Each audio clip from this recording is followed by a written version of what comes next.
the way you understand life and its mysteries. When my dad died, I immediately looked for the leather journal I had given to him years before, with the request that he fill it with stories and things he wanted me to know. He had only written on one page. Anything I have achieved or accomplished in my life is because of the gift of your mother as my wife. You should get to know her. I thought I knew her, but I followed his advice, and it was one of the most transformative experiences of my life. From a place of vulnerability and generosity, each author in this series invites us to walk with them for 40 days on their journeys toward transformation. I hope you will not limit yourself to only your number. Learn about your spouse or a friend. Consider learning about the type you suspect represents your parents or your siblings. You might even want to learn about someone you have little affection for, but are willing to try to understand. You can never change how you see, but you can change what you do with how you see. 1.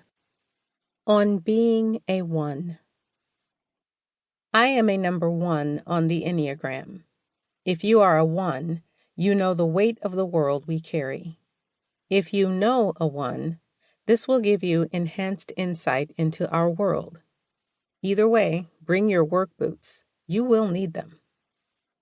My hope is that this book will shine a light on 1s and offer space for some yeahs and, you mean I'm not the only one? Give yourself permission to reflect on what might offer you more joy and spontaneity, peace of mind, and dare I say it up front, more freedom.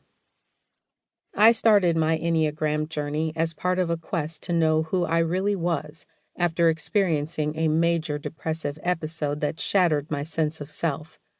I lovingly refer to that episode and time in my life as the crash. What I learned about depression is that when 1s give up on themselves or others, they move to the low side of Enneagram 4 behavior. At this point, 1s often appear to be depressed to others, and some 1s, like me, do indeed become clinically depressed. As I was recovering, I attended an Enneagram workshop in Houston, my hometown, at the Yoon Center. I almost burst into tears as the facilitator spoke and unpacked my baggage over a few hours. I left the workshop feeling understood and poised for one of the most significant transformations that I would experience in the aftermath of my crash. Now, some might say that the Enneagram is simply a personality profile, but I would suggest that the Enneagram is a life-transforming insight into a way of living more deeply, richly, and ultimately in a more gratifying way. The Enneagram has been a door, a gate, and a light. It's no coincidence that these same words are also biblical references to Jesus. I am so grateful that the Spirit of God led me to that workshop at the Yoon Center, because the insights I gained have given me hope for living the life Jesus assures us of, what Scripture calls the abundant life.